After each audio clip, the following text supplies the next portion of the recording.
Well, it's time to get into the sentiments driving media analytics this week and the social and corporate trends of the week on social media. And JP Klopp is a welcome new guest to the studio, Chief Executive of BrandsEye, and he joins me now to talk about the highlights of the media this week. But tell us also, JP, quickly what BrandsEye is. Great, thank you. Thanks for having me.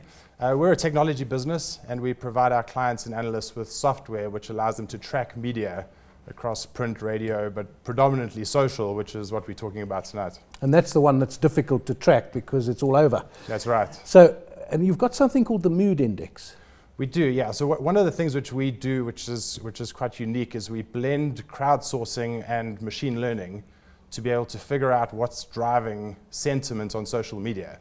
And we've developed these indices, which we're going to be talking about every week, to try and look at how do consumers feel about these particular verticals and what's driving the sentiment shifts week on week. Okay, well, let's have a look. Let's look at the mood index now of the week.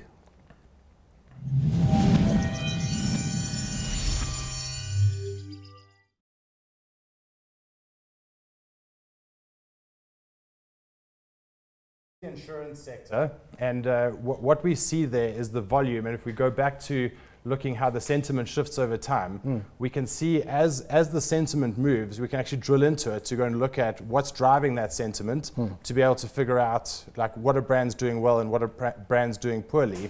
And in this case, that's on this particular segment, we see with budget insurance, they had an issue where just one person posted an experience on Facebook. Is that reflected there on the? It is, yeah. We see the spike that's going to come up now. We're comparing 4 of the insurers here. There's Budget, Outsurance, MyWay, and Dial Direct. And we see that peak there. The gray part is the volume, and the red line is the negative sentiment. Yeah. And what happened there is it was just one lady's Facebook post about a negative experience that she had in a claim. And it just catalyzed on Facebook, generated 7,000 shares and 3,000 comments on that particular post. And what that meant for the brand was they suddenly had this PR disaster that they needed to deal with, when in actual fact they were in the right in terms of their claims process. They just hadn't outlined exactly how that works.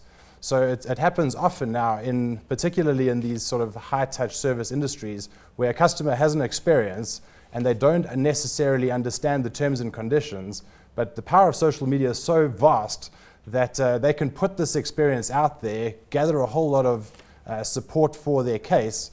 And what we worked out for budget insurance, that just the direct impact of this particular Facebook post probably cost them of the order of 12 million rand in lost revenue. Yo. Just in the people in the comments who said we're going to cancel. Is that the original comment? That's the original post. Yeah. So it's not only a vast influence, it's a fast influence. I mean, Exactly. It's virtually instant. So when a company responds to this, they need this in order to respond very quickly, don't they? They do. I think that they need this, and they need to have people who are thinking on their feet. Because one of the mistakes Budget made it here, and we often see customers do it, is they respond with a very generic message that says, please can you DM us your details and we'll get hold of you. Let's now look at Trend Tracker, which is another part of this project, the software.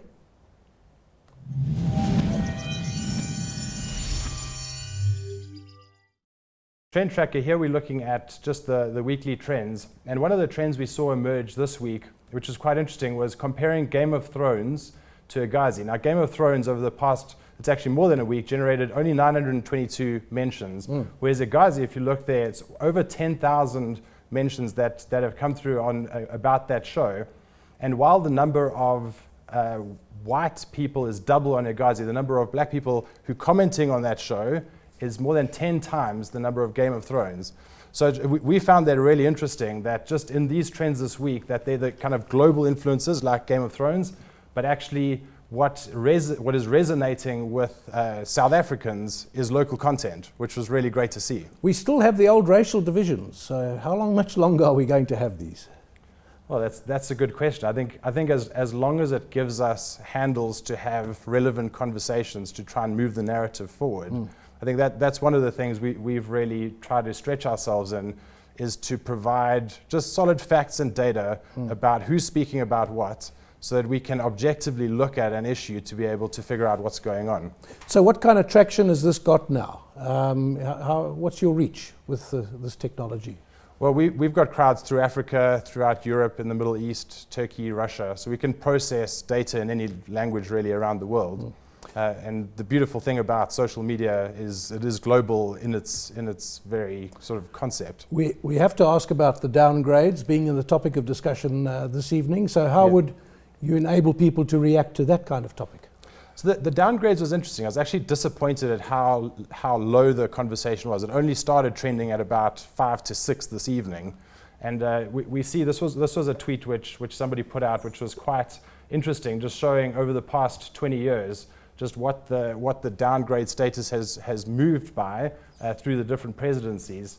And I think one of the things which social media is good at is, for me as a non-economist, this was very insightful to see, okay, we may have missed the downgrade this time, but according to that graph, we've got a problem in the future. Fascinating stuff. Yeah. So we're going to see JP Kloppers again, I'm sure, as the Chief Executive of BrandsEye. After the break, we are going to move on to the biggest talking points of the week, and that's the people, power, politics we've dealt with, and we've actually come to the end of the show.